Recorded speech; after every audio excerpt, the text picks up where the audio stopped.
get up. Good morning. How's everyone doing?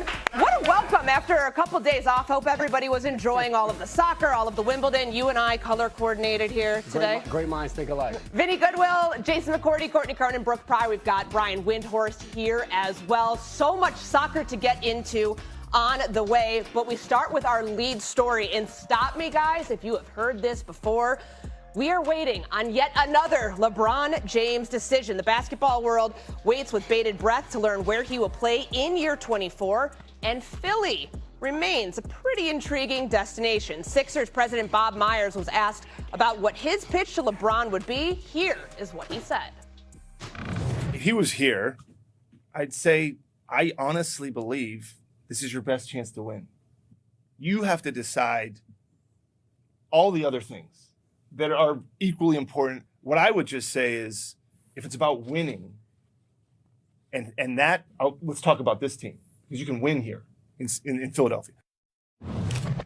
Okay, so that is about as direct of a pitch, guys, as you are going to get. Bob Myers, who runs the Philadelphia 76ers organization, Vinny, giving that pitch to Max Kellerman, Rich Paul, LeBron's agent. So what do you hear, Wendy, when you hear Bob Myers, his words, the recruiting style? What is that telling you about Philly's process in trying to get LeBron? Well, it's more about the entire LeBron process than anything, because this is how the 76ers are getting to talk to LeBron. That was on Rich Paul and Max Kellerman's podcast, but it was essentially a meeting with LeBron James. That's how you talk to LeBron in 2026. In 2010, he had 3 days of meetings where everybody came to an office building in Cleveland in $10,000 suits, and Jay-Z came to pitch him. In 2014, Dan Gilbert his jet was being tracked as he tried for a clandestine meeting in South Florida.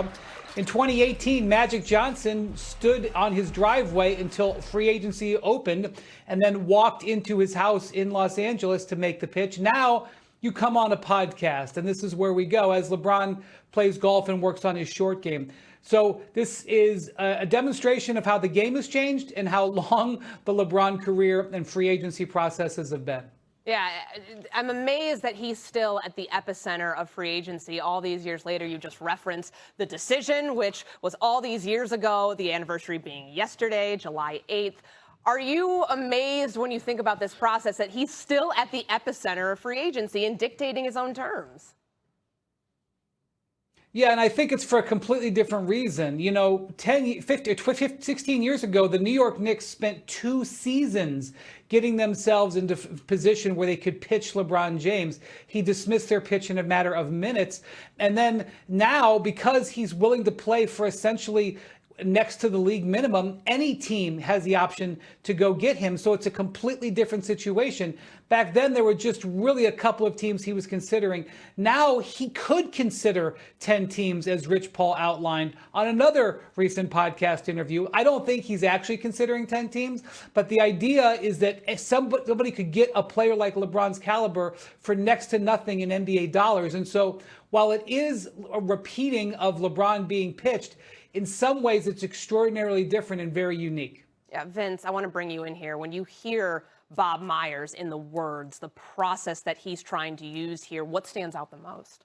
Just the fact that we're doing this on reality TV, like this is the most reality TV, this is the most 2026 thing of all time. The fact that we're not having clandestine meetings and high rises in Cleveland or Miami or LA or wherever. You're having on a podcast with Rich Paul and Max Kellerman. Like that is where we are in terms of the basketball culture. But when I hear Bob Myers talk, it's almost like he knows that he doesn't have the best hand here. He doesn't know who has the best hand, but he knows that he doesn't have the best hand. And the most important thing is this. We all have to be honest, and Wendy is like the prince of pessimism when it comes to these things. We don't know what LeBron wants. Like normally it's a max contract and then another max slot to bring one of LeBron's teammates along. But right now, LeBron is at the stage of his career and his life where money is not the most important thing. We don't know what matters most to him at this stage, if it's winning, if it's comfort, whatever it is. And we're going to find out what that is based off of his decision. And the most important thing Wendy said is you're talking about a veteran minimum player, so to speak, who can command a lot more. Are you going to ask him to do max salary contract things on a minimum deal? Yeah. It's a good point. Wendy, let's drill down here on Philly. What makes that the most attractive destination for him and the most attractive selling point from Bob Myers?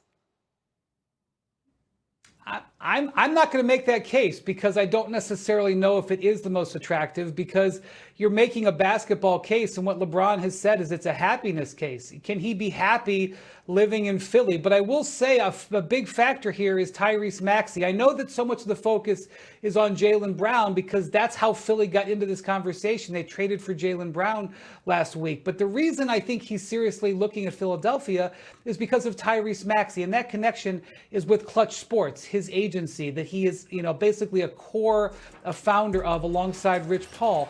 It's the Tyrese Maxey connection that draws him in. That was the same thing with Anthony Davis that got Anthony Davis to the Lakers, and the reason that LeBron would have interest in playing with Anthony Davis if he were traded to the Golden State Warriors in the coming days. And this is not just a Clutch Sports thing. All of the top level agencies will have their clients work together.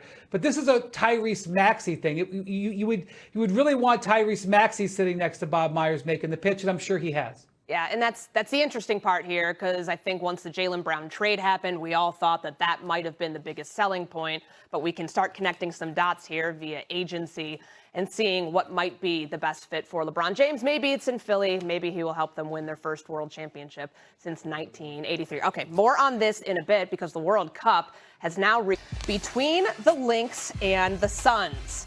No Olivia Miles, no fee in this one for Minnesota. Let's go early fourth quarter here. Kayla McBride splitting two defenders, driving inside, gets to the bucket to tie up the game. Game tied right now, scores 67-67, 5.5 to play. McBride finds Antonia Dallaire in the corner, knocking down the three. Lynx take a 3-point lead. About a minute later here, McBride gets the pass to the corner. It's Dorka Juhas draining the three. Lynx building their lead here. Tight game. Courtney Williams missing the pull-up here. Lynx coming up with the offensive board. McBride gets the pass, makes the running floater. And closing this one out. 12 seconds left. McBride gets the inbound. And once again, it's Juhas behind the arc for the dagger. Game high 23 points for McBride, 4 boards, 4 assists. Cheryl Reeve with her 380th regular season game win, making her the winningest coach WNBA history, breaking the all-time W record for wins by a head coach. She spent all 17 years of her head coaching career with the Lynx, with many more wins likely to come. LeBron James still uncertain as the league waits to see where the 41-year-old four-time NBA champion will play next season. Multiple teams in the mix with Cleveland, Philly, and Golden State definitely in the conversation. Steph Curry was asked about the potential of playing with LeBron and left everyone watching saying, wait, this could really happen? More so, I'm interested to just play golf with LeBron. We'll handle the basketball stuff, but I want to see the golf LeBron free agent. I'm sure, we obviously would love to play together. Hopefully it happens, but, he's deserved the opportunity and the right to take his time with the decision. So you're saying there's a chance, basically? They're just playing with us at this point. Oh, yeah. Why do I feel like LeBron's at home, feet kicked up, just watching all the coverage, like, wait till these jokers find out? Oh, yeah, of course. He likes to create a little bit of drama and chaos in the NBA as we all wait on the edge of our seats to find out what LeBron